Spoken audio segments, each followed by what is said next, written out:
I was performing in a Disney Pediatric AIDS benefit concert.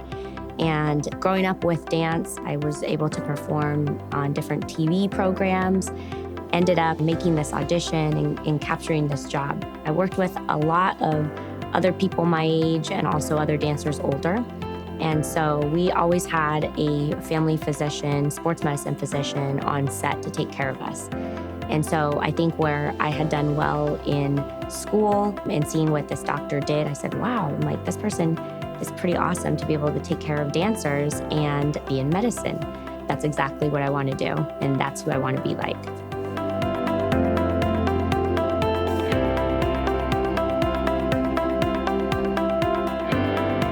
I'm Becca Rodriguez Regner DO. Started out in a group practice. I was hired right out of my fellowship.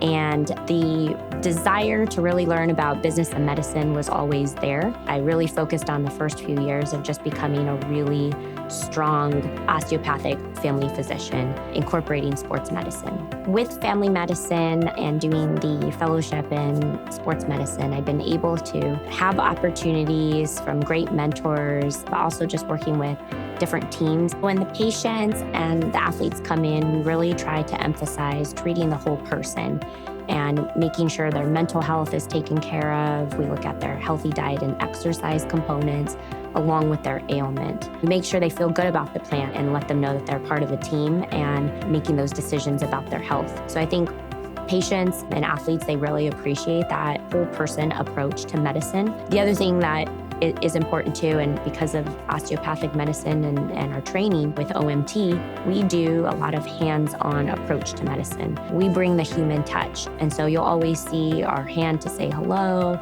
a shake, a fist bump. We want to make that interpersonal connection to really just make sure that the patient feels heard, they feel connected and comfortable about the appointment, and that we're here to help.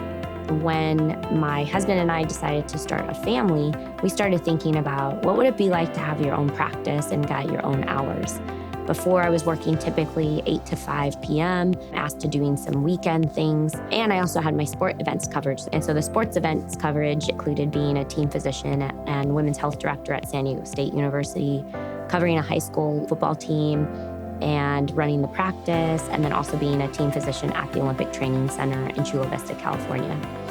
And so with good planning and looking at what that schedule could look like for me to be a mom and to be around a family and really have that work-life balance, the schedule I had thought about was going about 9 a.m. to 3 p.m. for my practice. In 2020, I transitioned over to my own practice, and that's what I've been doing the last 4 years. And it's really allowed me to have that flexibility in my time, be a mom and be able to attend different school functions with my son, and even be a little bit of a room mom, and then also maintain a practice, being a good wife and being home.